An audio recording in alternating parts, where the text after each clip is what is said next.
मैं ज्योतिर्विद डॉक्टर गजेंद्राचार्य, प्रकाशक विशाल ज्योतिष कार्यालय 2037/3 बोध गया मठ बैजनाथा कमच्छा वाराणसी से यूट्यूब चैनल के माध्यम से अपने सभी सब्सक्राइबर लोग के लिए तथा संपूर्ण देशवासियों को ज्योतिष शास्त्र का विशेष ज्ञान प्राप्ति हेतु अपनी 25 रचनाओं में यह स्वर्णिम रचना बृहद ज्योतिष रहस्य है, जो कि 5151 पृष्ठों में 5005 कुंडलियों से युक्त शुद्ध हिंदी भाषा में 5 खंडों में विभक्त है। इस ज्योतिष महाग्रंथ बृहद ज्योतिष रहस्य को इतनी कलम अर्थात 525 कलम से मेरे द्वारा रचना हुई है। आज आप लोगों को जन्म कुंडली के तृतीय भाव में चंद्र तथा शनि ग्रह को बैठने का फल स्पष्ट शब्दों में वर्णन करने जा रहा हूं। जन्म कुंडली के तृतीय भाव में चंद्र तथा शनि के मेल से जातक जन सेवक होते हैं। स्वच्छ हृदय वाले लोग ही इनसे मित्रता करते हैं। धन संपदाओं की कमी कभी भी नहीं होती है। ये दोनों ग्रहों के शुभ प्रभाव से सत्य मार्ग अवश्य ही प्राप्त होता है, जिससे धर्माचरण की प्रवृत्ति में अत्यधिक वृद्धि होती है तथा सामाजिक कार्यों व धर्म संस्थाओं से जुड़कर अपनी प्रतिभा का उपयोग सही रूप में करते हैं। साहस इनके अंदर बहुत होता है, लेकिन भावुक प्रवृत्ति भी होती है। वृद्धावस्था में भावुकता से हानि पहुंचती है। समाज के हर व्यक्ति इस जातक को ईमानदार, समाज सुधारक, न्याय देने वाला तथा संवेदनशील व्यक्ति समझते हैं। चंद्र तथा शनि दोनों यहाँ सदैव अनुकूल व शुभ फल देते हैं, लेकिन यहाँ और कोई ग्रह बैठे हों तो अशुभ फल भी मिलता है। इस जातक में सबसे बड़ी खूबी होती है कि सहजता पूर्वक अच्छे से अच्छे लोगों को प्रभावित कर वश में कर लेते हैं। सांसारिक सुखों को भोगना ये अच्छी बात नहीं समझते हैं। इनके द्वारा जगत नियंता का ध्यान, उनकी पूजा अर्चना में समय लगाना शुभप्रद व लाभप्रद अवश्य ही होता है और अगला जन्म भी सुधर जाता है। इस विचारों से युक्त रहकर सही में ये सफल हो जाते हैं तथा परमात्म चिंतन ही वृद्धावस्था में एक लक्ष्य इनका रह जाता है। परोपकार करना उस समय इनके लिए सर्वोपरि बात होती है। और यह भी स्पष्ट शब्दों में आप लोग जान सकते हैं कि जन्म कुंडली के भाग्य भाव के स्वामी शनि ग्रह हो तथा धन भाव के स्वामी चंद्रमा हो तो तृतीय भाव स्थित चंद्र तथा शनि के प्रभाव से जातक का भाग्योदय 24वें वर्ष में होता है। आयु के 37वें वर्ष के उपरांत सुखमय जीवन हर प्रकार से रहना ज्योतिषीय दृष्टिकोण से स्पष्ट है। आयु के 53वें वर्ष के उपरांत भी किसी भी प्रकार की हानि जातक को कर्म क्षेत्र में नहीं होती है। धन का भाव अंत अवस्था में भी नहीं होता है। वृद्धावस्था तक कर्म करने में जातक किसी भी रूप में कमी नहीं करते हैं। आलस्य इनमें नहीं आता है। और जन्म कुंडली के कर्म भाव के स्वामी गुरु बृहस्पति हों तथा मातृभाव के स्वामी बुध ग्रह हों तो तृतीय भाव स्थित चंद्र तथा शनि के प्रभाव से जातक को अधिक कर्म करने की अभिरुचि जीवन के पूर्वार्ध भाग से ही रहा करती है। विवाह होने के उपरांत भी जातक किसी भी प्रकार से दुखी कर्म क्षेत्र में या पारिवारिक क्षेत्र में नहीं होते हैं। धन का अभाव इन्हें किसी भी काल में नहीं रहता है।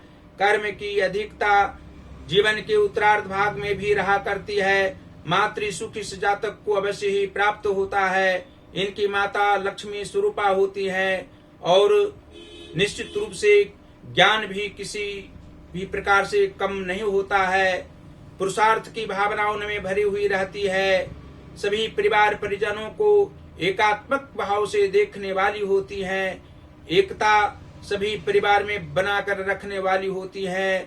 और जन्म कुंडली के एकादश भाव के स्वामी मंगल ग्रह हो तथा पंचम भाव के स्वामी शुक्र ग्रह हो तो तृतीय भाव स्थित चंद्र तथा शनि के प्रभाव से जातक को अधिक मन जीवन के उत्तरार्ध भाग में आध्यात्मिक क्षेत्र में लगता है। जीवन के पूर्वार्ध भाग में भी जातक के आध्यात्मिक विचारधाराओं से युक्त रहने वाले होते हैं। इनकी भावना में सामाजिक प्रतिष्ठा प्राप्त करने की तथा पारिवारिक क्षेत्र में भी खुशी प्रदान करने की रहती है। और संतान सुख जातक को अवश्य ही होता है, उसमें पुत्र सुख होना निश्चित है। विवाह के उपरांत सर्वप्रथम पुत्र ही इस जातक को होता है और वह पुत्र इनके विचारों पर चलने वाला होता है, पढ़ लिख कर विद्वान होता है, वृद्धावस्था में अपने माता पिता की सेवा करने वाला होना उसे स्पष्ट है और सामाजिक प्रतिष्ठा भी प्राप्त करने वाला होता है। जन्म कुंडली के सप्तम भाव के स्वामी गुरु बृहस्पति हों तथा लग्नेश बुध ग्रह हों तो तृतीय भाव स्थित चंद्र तथा शनि के प्रभाव से जातक का दाम्पत्य जीवन सुखमय विवाह के उपरांत से ही रहा करता है और मध्यावस्था में मुख्य रूप से हर प्रकार के सांसारिक सुख प्राप्त होते हैं। मानसिक सुख भी कम नहीं होता है।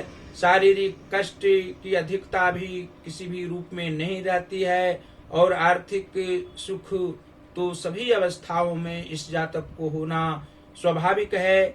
अपने विचारों पर चलने वाले होते हैं, अन्य व्यक्तियों की बातों को सुनते हैं, लेकिन जो भी इनको करना होता है वह अपने मन की बात करने वाले होते हैं, अपनी अंतरात्मा की बातों को मानने वाले होते हैं।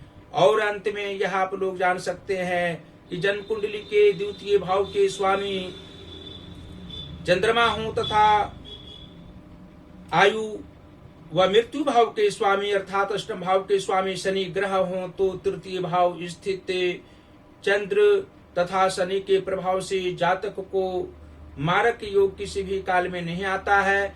मित्र जन इनके कम नहीं होते हैं।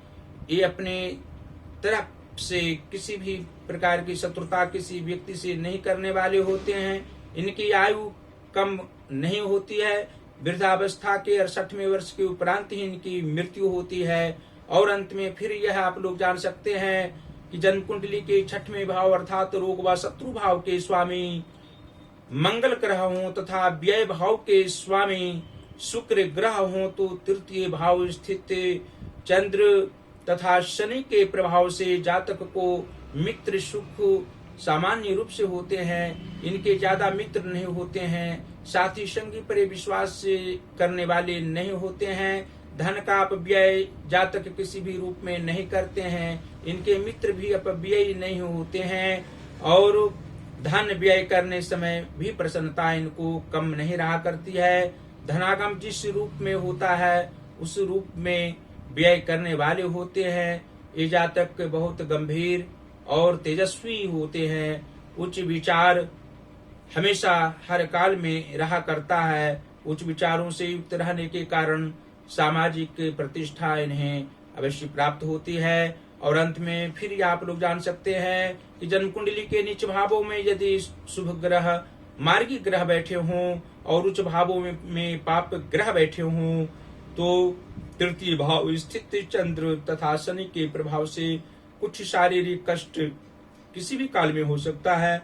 मानसिक परेशानी भी हो सकती है, आर्थिक तंगी भी रह सकती है। इसके लिए भगवान शिव की आराधना जातक को अवश्य ही करनी चाहिए।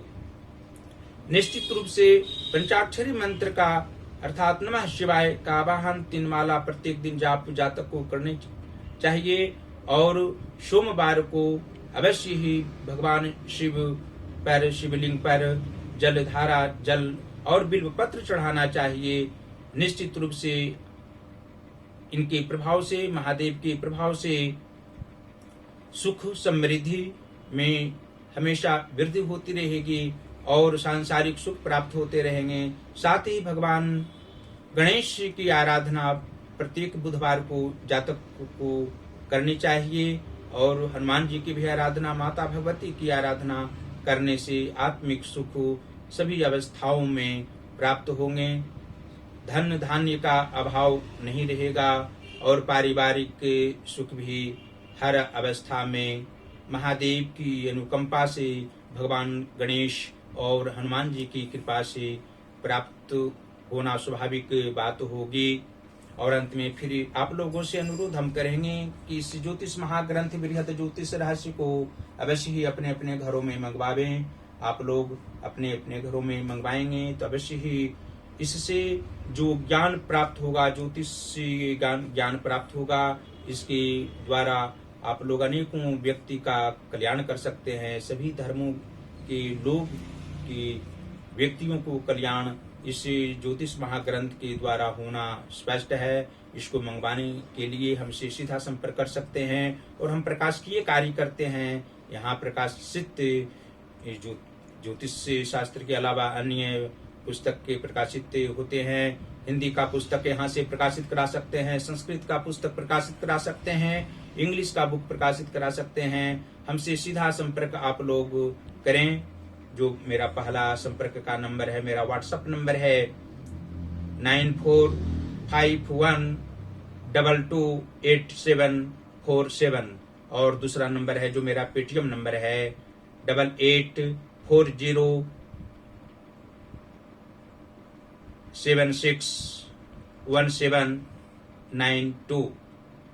और इस समय YouTube के अलावा इंस्टाग्राम पर भी एक एक वीडियो प्रत्येक दिन हम देते हैं।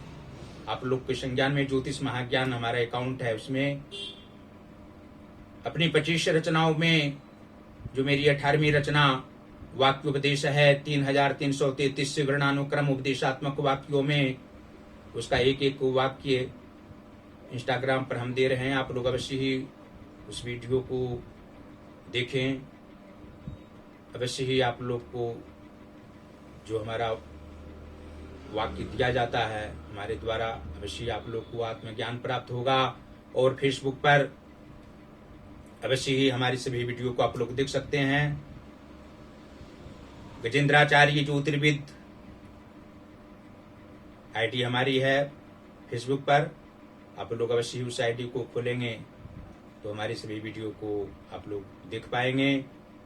देवादिदेव महादेव भगवान श्री काशी विश्वनाथ जी की असीम कृपा निरंतर आप लोगों पर बरसती रहे।